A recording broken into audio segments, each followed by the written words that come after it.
T in the Park 2009, the biggest, the best ever? What do you think, Geoff Ellis? Yeah, well, you know, it's always a subjective thing as to whether people enjoy it more than the previous year. But I think, you know, the best T in the Park is the current one, and you know, I think people look forward to it so much that it's like their summer holiday. So I think if they're there at this year's T in the Park, it will be the best T in the Park they've been to, because they'll make sure of that themselves.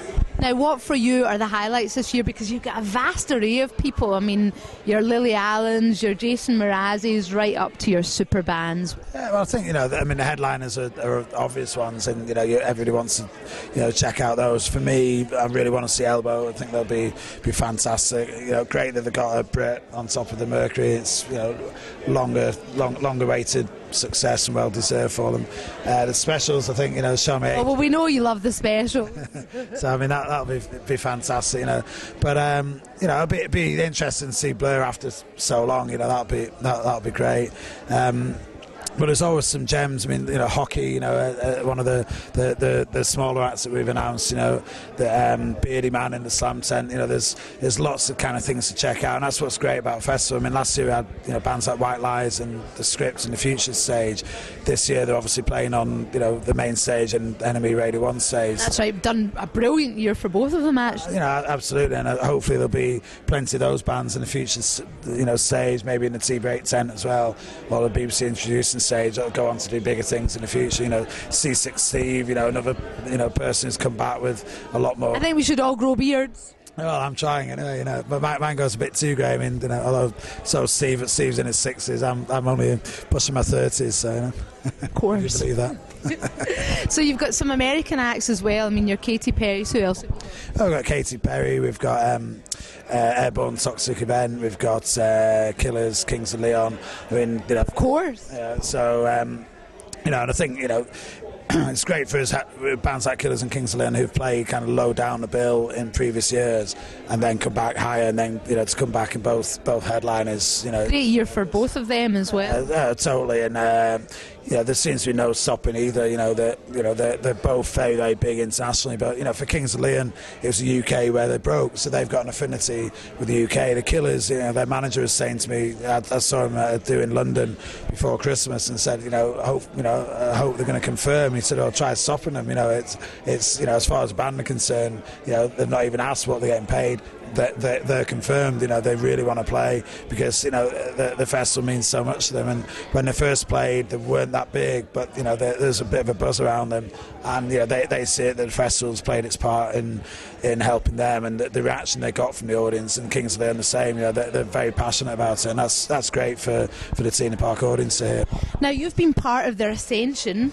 So can you tell me, how have their riders changed? You know, Kings of Leon, the Killers. What do they ask for now that maybe they didn't before? It's probably just more things. You know, as bands get bigger, obviously, you know, it's harder to say no. But I mean, you know, bands tend to kind of not be unreasonable. Certainly when they're playing a festival, because they kind of, you know, they don't want to be lording it over other bands. So, you know, obviously there's plenty of Tennent's Lager, you know, circulating in the dress. That was the one thing that never changed. The Tennent's Lager.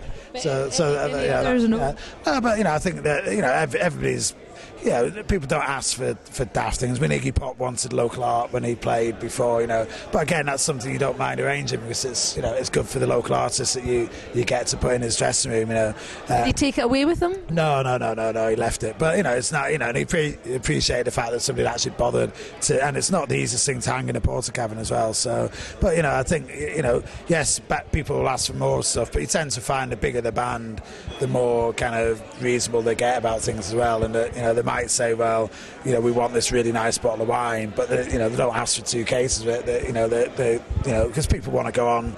You know, they might like to have a couple of drinks before they go on, but you know, they want to be sober enough to, you know, to play a good set, and you know, and I think people want to do their best show for the audience, and then they'll, you know, have a couple of drinks afterwards, but then they're off to, you know, somewhere else in Europe straight afterwards. So you know, they're not lingering around partying, unlike the audience.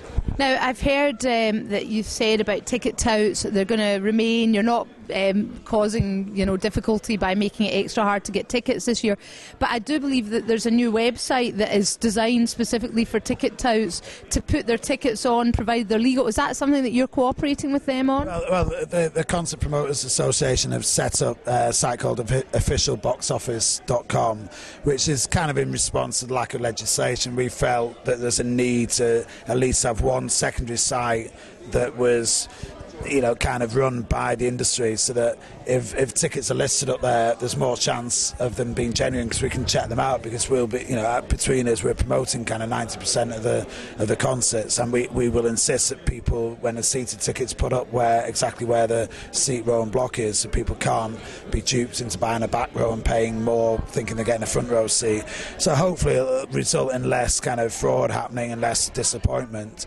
Ideally ticket touting wouldn't be there at all, and yes, ticket touts, well, the definition of a ticket tout is anybody who resells for a profit. So if people are using the site, nothing to stop them reselling at face value, of course, but if they're selling at a markup, well, they can do that on any other kind of website, and people are buying the tickets. So the government said to us, why are you trying to stop people buying a ticket? Surely they're a music fan as well. And we were trying to argue that it's about mass affordability, and that the money should stay within the industry and not just go out to ticket touts. We lost that war really with the government. So Official Box Office is our kind of set to at least try to clean up the secondary market a bit.